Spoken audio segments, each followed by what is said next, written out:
Welcome.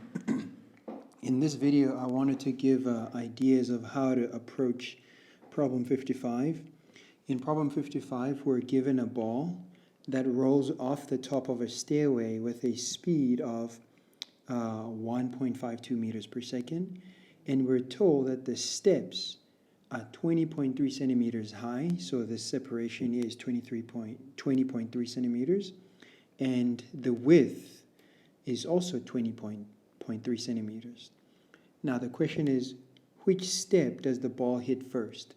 So we know when the ball rolls, it's going to come off horizontally, and then because of gravitational acceleration, it's going to eventually curve, and it's going to hit one of these steps. The question is, which step does it hit first? Well, what does it mean to hit a step? First of all, it means we need to inquire about how much drop was there per run. For instance, suppose we're interested in finding out whether the ball did hit the first step here. We could ask, when the ball has dropped a vertical height of 20.3 centimeters, where is it? What is its x-coordinate? If its x-coordinate is larger than 20.3 centimeters, then we know that the ball did not hit this step. It must have cleared it.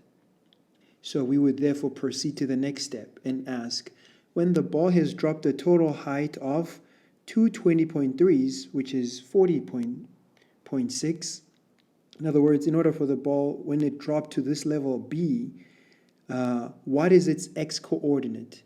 Is its x-coordinate larger than this distance here? If it is, then we know that the ball has also cleared this step.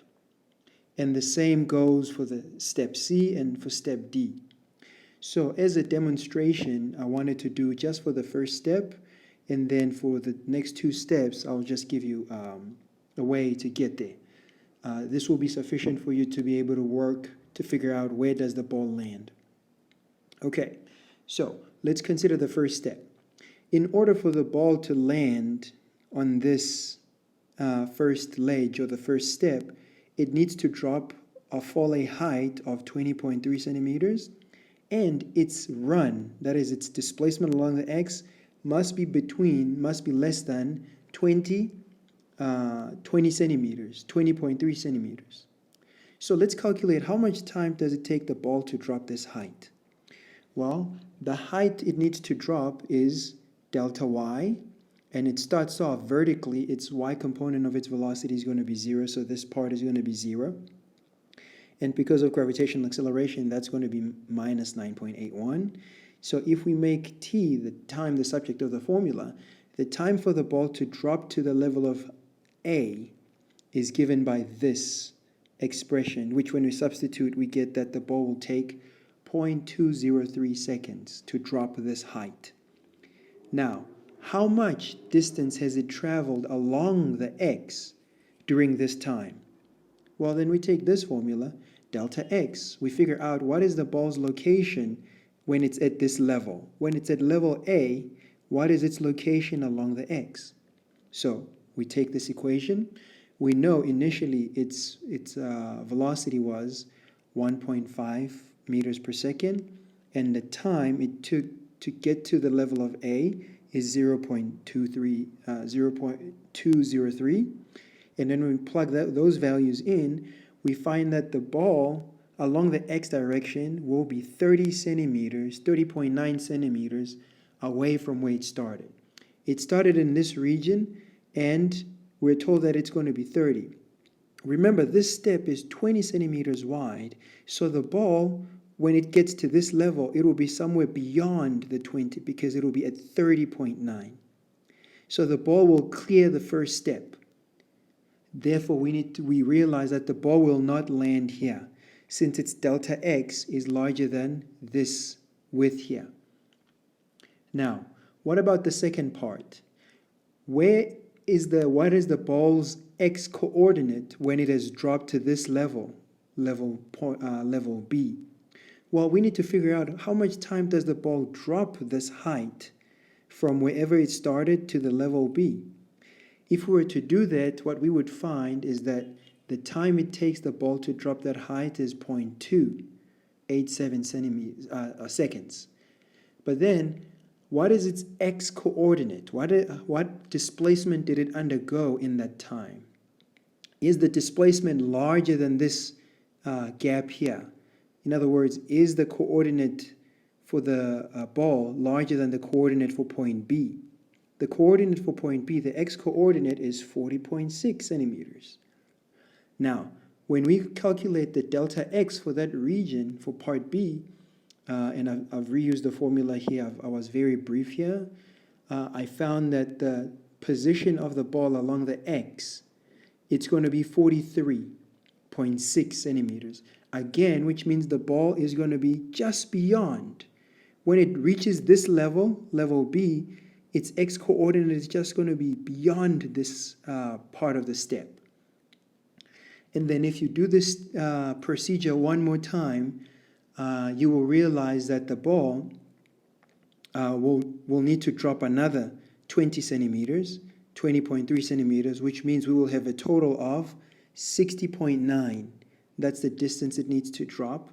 That's the coordinate, the y-coordinate of point C. This drop here is going to be negative 60.9 centimeters. And that's negative is because of my coordinate system.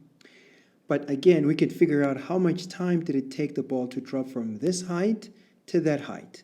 And if we do so, we find that that distance, that time is 0.352 seconds. And therefore, let's find out along the x, how much displacement has the ball undergone during this 0.352 seconds.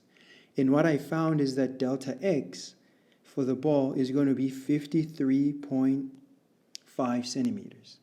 Now, 53.5 centimeters is less than the 60. This distance here from from the origin to point C, that's 60.9, because each one of these steps is 20.3, so 20.3 plus 20.3 plus 20.3, that's going to be 60.9. However, the ball, when it gets to level C, it hasn't covered something beyond 60.9. Instead, it's covered something less than 60.9. Actually, it's 53. The distance it has covered along the x when it reaches level C is 53.5 centimeters. This enables me to conclude that the ball will first bounce on this step, the third step of this flight of stairs. So I hope this gives you an idea of how to approach this problem. Although I've worked everything out, I still encourage you to go through the details yourself. At least you have something to check yourself against.